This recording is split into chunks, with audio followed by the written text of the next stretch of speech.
So let's say we have two functions, a quadratic and a linear one. There's three possible ways where they can intersect. The first one is where they cut, and that's where you have 2 points of intersection, the first one here and the second one here. A second one is where they just touch, and here you'll only have 1 point of intersection, which is over here.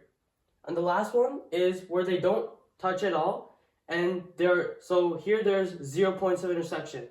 And to find these specific points, the actual values for where the points of intersection are, you can find them if you solve both of the equations simultaneously, which is basically where you set the quadratic equation equal to the linear function, and you find the x and y values through that. Question 1, we have find the coordinates of the points of intersection of the function y equals x squared minus x minus 18 and y equals x minus 3.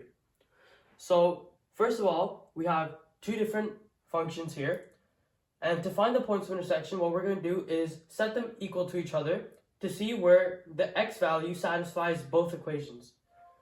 So first we have x squared minus x minus 18, and we're going to set this equal to our linear equation, which is x minus 3.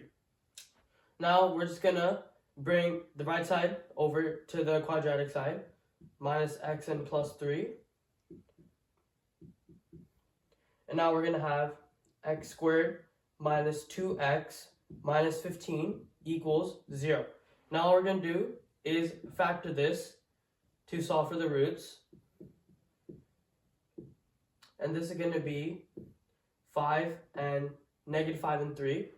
So now we have our factors, x minus 5 and x plus 3. And now we can just solve and say that x equals 5 and negative 3. So now we have our x values of the points of intersection, but now we need to find the y coordinates. To find that, we just need to plug 5 into any of these equations and negative 3 into any of these equations. And the reason we can do it in either of them is because this is where they intersect. And because they intersect, they're going to have the exact same x value and y value. So let's just do it into the linear one because it's simpler. So for x equals 5, y equals 5 minus 3, and that equals 2. And now for x equals negative 3, we're going to have y equals negative 3 minus 3, and that equals negative 6. So we have our final answers, 5, 2, and negative 3, negative 6. And that is our final answer. Question 2, we have find the coordinates of the points of intersection of the functions. Now we have y equals x squared minus 2x plus 8 and y equals x plus 6. So once again, we're just going to set them equal to each other. So we have our quadratic, x squared minus 2x plus 8 equals, and our linear function is x plus 6. So now we're just going to move our linear equation over to the left side, minus x minus 6. Now we have x squared minus 3x plus 2 equals 0. And now we're just going to factor this equation again. And this can be negative 2 and negative 1. So we have our factors, x minus 2 and x minus 1.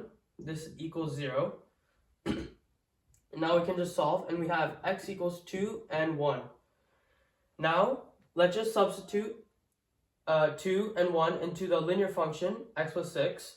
So if we say x equals 2, we have y equals 2 plus 6, and this equals 8. And now let's plug in our other root, which is 1. X equals 1.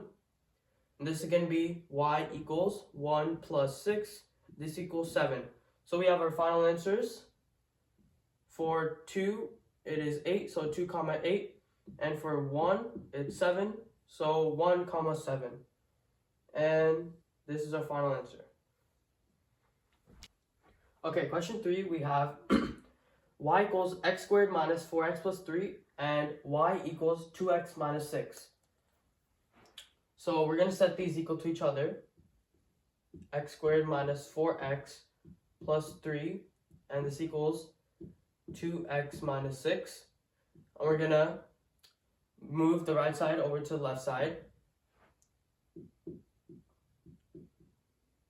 And now we have our new equation, x squared minus 6x plus 9 equals 0. And this can actually be factored into x minus 3 squared equals 0. And now if we solve this, we can just square root both sides. And we're going to end up having x equals 3. So now we only have one point of intersection, which means that it's not cutting anymore. It's only going to be touching, so a tangent line. So now we can just put it into this equation. So x equals 3, y equals 2 times 3 minus 6, and this is going to equal 0. So now we have our x and y values for the point of intersection, and it's just at 3, 0. And this is our final answer. Question 4, we have find the coordinates of the points of intersection of the functions y equals x squared plus 5x plus 6 and y equals 2x squared plus 2x minus 4. Now this is a little different because we have a quadratic equation and another quadratic instead of a quadratic and a linear. And that's completely fine. You can have two quadratics and find the points of intersection of those two as well. It doesn't just have to be a quadratic and a linear. So, but we're also going to use the exact same process to find the points of intersection. So what we're going to do is set it equal to each other again. So x squared plus 5x plus 6 equals 2x squared plus 2x minus 4. Now let's just bring it over to the right side because 2x can just subtract by x.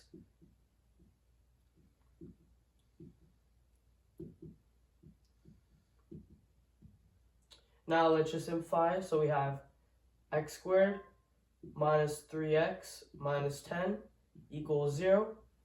Now we're going to factor this.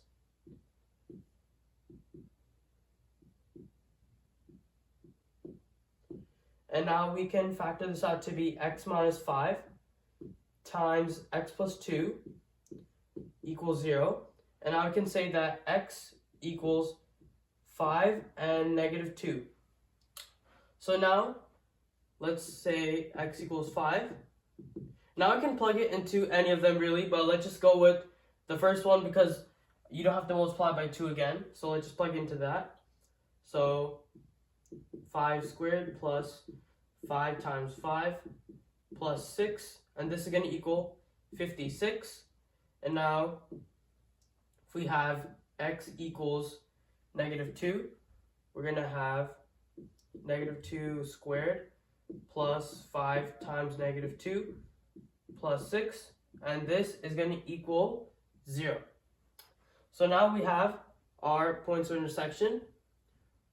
The first one is 5, 56, and the second one is negative 2, 0. And this is our final answer.